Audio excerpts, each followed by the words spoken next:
Shubor na kashlem jong unongsan hima.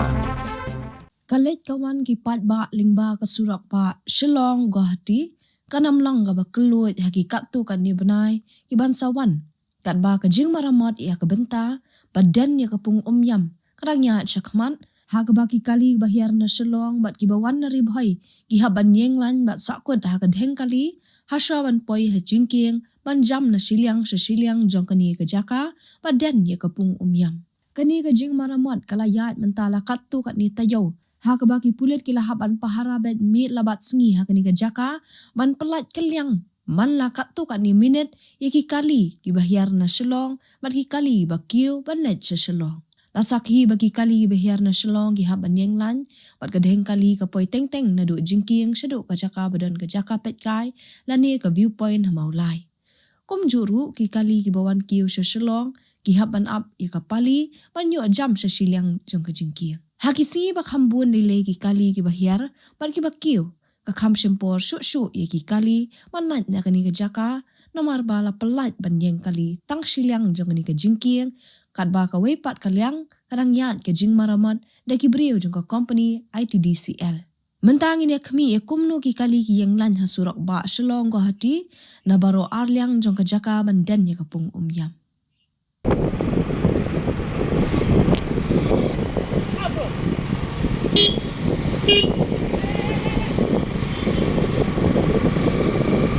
kini gede ki kali berang hiar na Shillong gi basakut ha ka dheng ka bajrong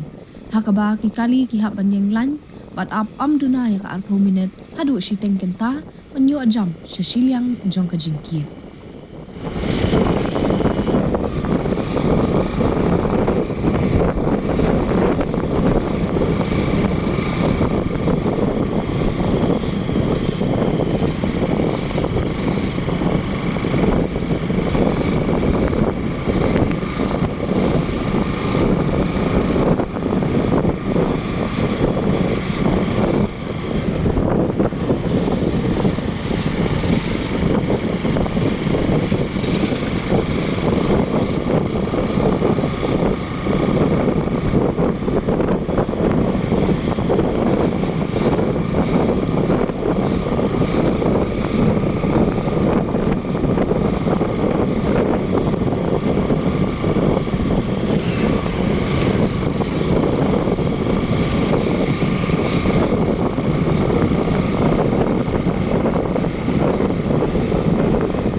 ki spa atli ki kali ki basak kot ha kadheng ka bajrong bah. Nadu kalat nong sder syaduk ke benta, syawan poi ha jengking kepung umyam.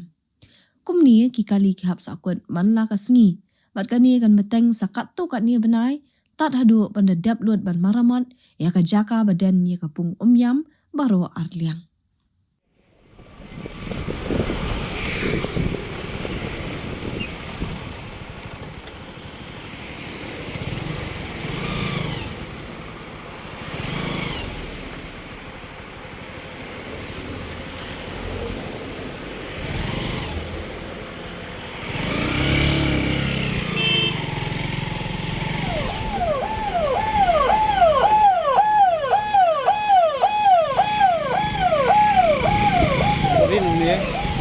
Anterin dulu ya.